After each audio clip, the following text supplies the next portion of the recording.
रखे थे, जिसके कारण आज भी उन्हें लोग याद कर रहे हैं।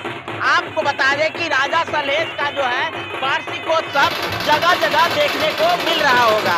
आप देख सकते हैं विजुअल में किस प्रकार से राजा सलहेश के पूजनोत्सव में, राजा सलहेश के वार्षिकोत्सव में विधि विधान से जो है पूजा पाठ की जा रही है। सबसे पहले आप देख लीजिए कि राजा सलहेश के गह्वर के आगे जो खाली स्थान है, उस स्थान पर जो है किस प्रकार से राजा सलहेश के पूजा के लिए तमाम तरह के मिठाई फल जो है सो देख सकते हैं अर्पित किया गया है। तो वहीं आपको हम ले चलते हैं अंदर में। राजा सलहेश से संबंधित तमाम उनके पूर्वज जो रहे हैं उनको स्थापित किया गया है।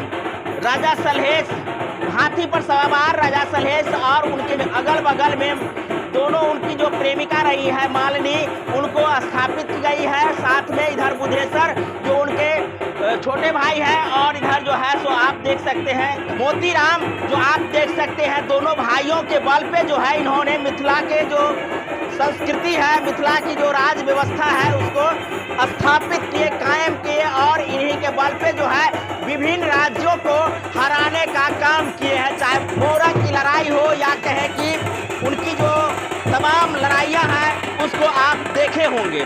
हम चलिए बात करते हैं कि इस पूजनोत्सव को लेकर के लोगों में किस प्रकार की उत्सुकता है। आप देख सकते हैं इस पूजनोत्सव में काफ़ी भीड़ जो है यहाँ देखने को मिल रही है। आप देख सकते हैं कि भगत जो है दोनों हाथों में आहूत लेकर के राजा सलहेश को पूजा अर्पित कर रहे हैं।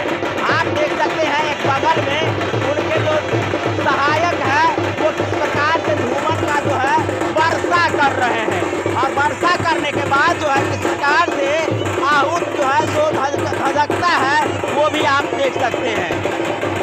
हम आपको दिखाना चाहते हैं, सामने में आप देख सकते हैं तो बांस का जो है सो बल्ला गाड़ा गया है, और उसके ऊपर जो सीढ़ियाँ बनाई गई है उसके ऊपर में बाबा जो है सो चढ़ करके लोगों को फल दे रहे हैं।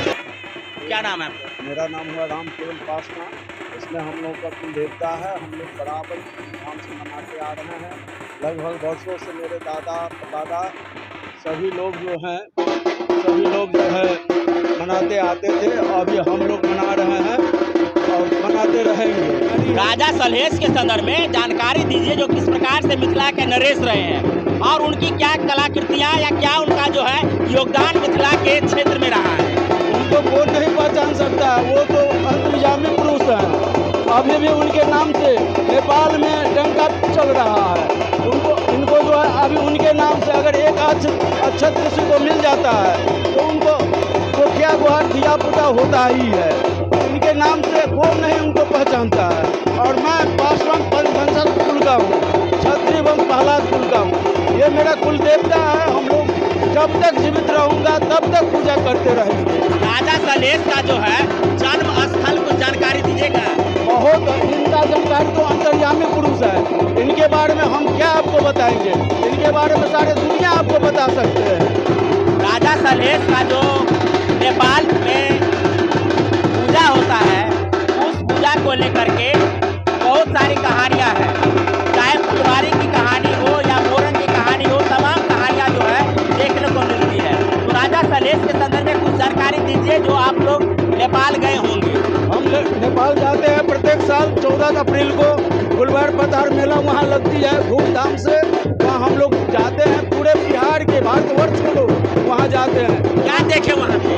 वहाँ पर देखे, वहाँ अंतर्जामी सूखा हुआ पौधा में माला निकलता है वहाँ। अभी भी निकल अभी भी देखे हैं हम अपने आंखों से, अपनों आंखों से जाकर के। तो आपको बता दें कि राजा सलहेश का जो वार्षिकोत्सव नेपाल